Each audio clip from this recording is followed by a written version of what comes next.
Good afternoon. Myself Hari from Team Data Dolphins.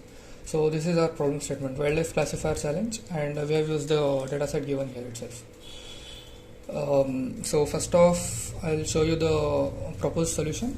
So we'll be first extracting, we'll be cropping the images, cropping the wildlife animals images, and then converting them into embeddings, and then store the embeddings inside a vector database, and then build a classification model based on which the prediction is detected. So this has more benefits compared to the pre-trained fine-tuning of pre-trained models.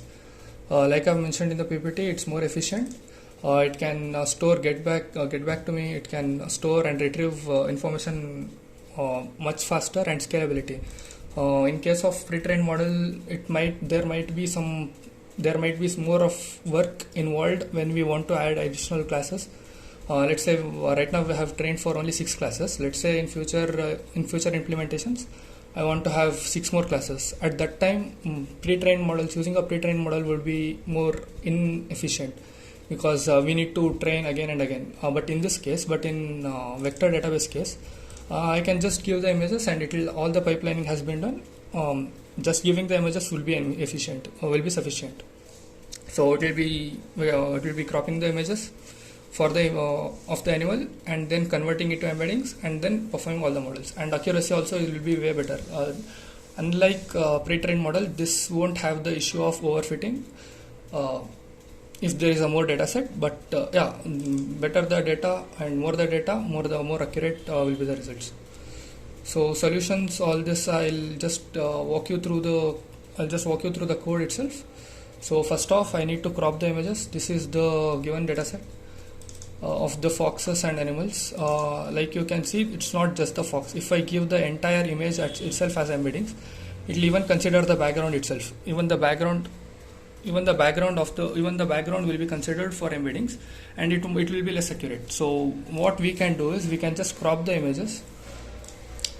I have just cropped the images of the animals so that only the animal is displayed, not the background. I have tried to reduce as much as background as possible for better accuracy. So I have also considered I have divided it into test and train datasets.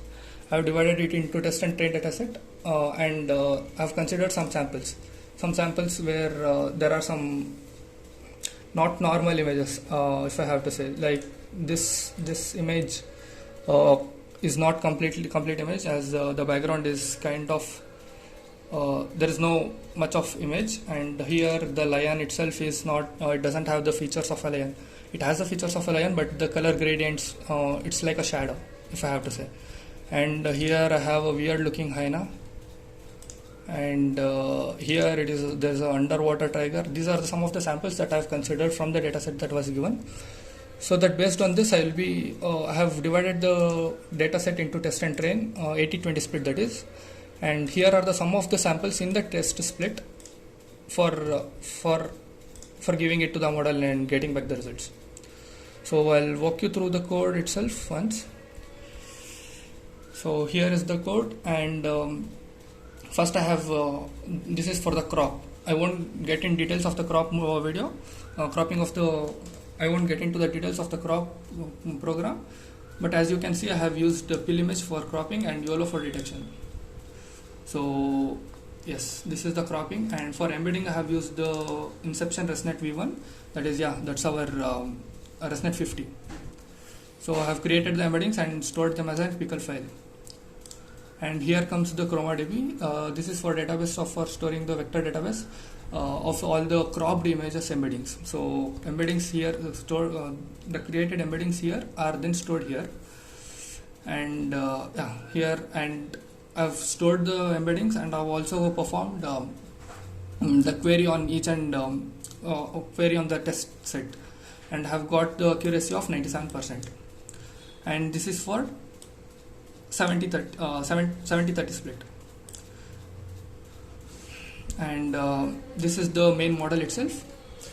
First we actually tried for live detection. That is, once the code is run, there will be a video camera switched on, web camera that is switched on. If I display some animal image, that's, let's say, in my phone itself, it will recognize and it will give me a real-time predictions of that image. But due to time constraint, I couldn't actually complete this one.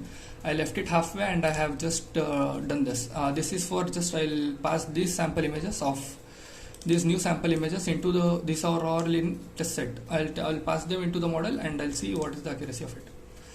So if I just run this one, here first I have these are all the functions. First I have yeah, I'll just run this itself. So as you can see here, the animal detection of the cheetah is actually right, and of the wolf, for some reason this wolf is not detected as wolf, but this one has completely been detected as a wolf. And here this is an underwater tiger. Yeah, it has actually detected the tiger here, but I think there is some alignment problem here. And this is a foxy, and this is a hyena and tiger, and also a tiger. This is fox, and this is the hyena. I actually had doubts about detecting this hyena, but yeah, it got it right. And this is also a hyena, and this is our shadowed lion and wolf. So yeah, pretty much I got all of the detections correct itself. And yeah, this is also wolf itself. Maybe it's not that visible, but yeah, this is also a wolf. So, and this is the baby cheetah. Yeah, it got most of the things right with the accuracy of 97%, but I did face some problems while detecting while cropping the images of lion, because lion had some fewer images than compared to others. It had same number of images, but during the cropping there was some problems. The lion was not detected because due to its fur color is also orange, and the background color, which is mostly soil, it's also not detected. So I did have this. I lost 3% of accuracy because of the lion itself, mostly because of the lion and hyena. So it got confused between lion and fox. It got confused between lion and fox. And yes, that would be my presentation. Thank you.